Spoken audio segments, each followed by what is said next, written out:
Hi, it's Joel from Dijkema Electric here. We're going to show you how to strip and install some 14-2 wire. So we got a little bit of length here. We're just going to show you with this length. So it's not exactly accurate. Usually we'll have it running down a stud and then it'll come through a hole or something. So this is just a short chunk just to show you how to strip it and install it. We added a switch height box, nail-on box here. So essentially we have knockouts on the top. We'll run our wire down first. So again, it's a short chunk, so it really doesn't do justice, but just a piece we had there, and we're using this for a demonstration.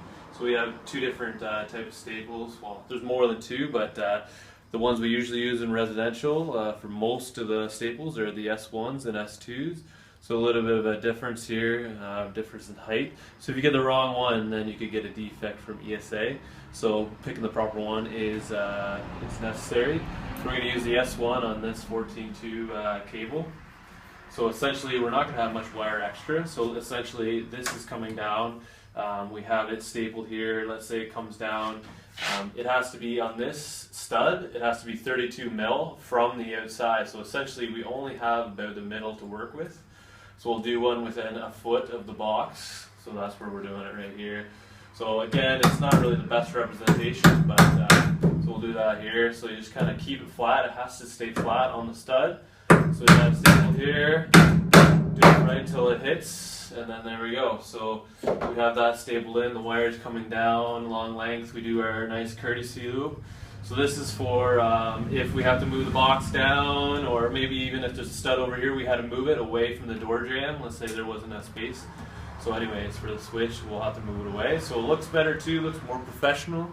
Again, this is a professional way of doing it. So you do a courtesy loop there, and so essentially just break the tab here. You can use the red or anything. I use the red on my screwdriver or my drill there. So break the tab. Sometimes we use these as washers, so there's a little tip for you there. So we keep that and we'll strip this. Our way of doing it is to actually insert it into the middle, so it'll rub against the ground. So this is a short chunk of wire, so it doesn't really work too well. You want to have it in a little bit to hit the clamp inside. So essentially I'll strip it from here. It's not really the best length of wire, but again, this is just a demonstration.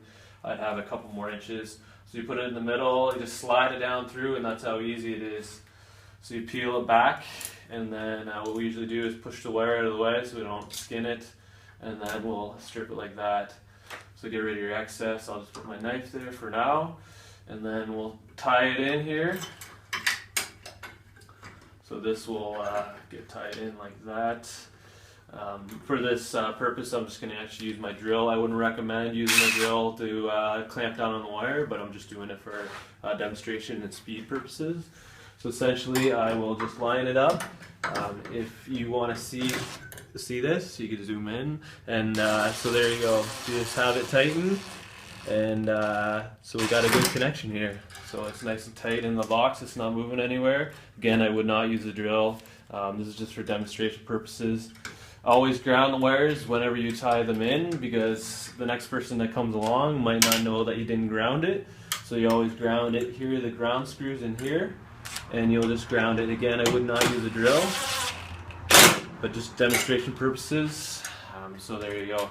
So let's just say that is done there. So we'll tuck that back in, and then we'll get it ready for drywall. So essentially, if that's the only wire coming in here, we'll tuck that as far back as possible.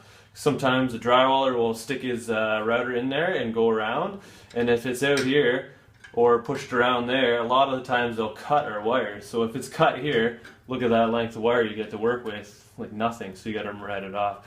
So essentially you want to tuck it back, kind of make it very obvious that you don't want your wires cut, and there you go. So that's what an end product should kind of look like.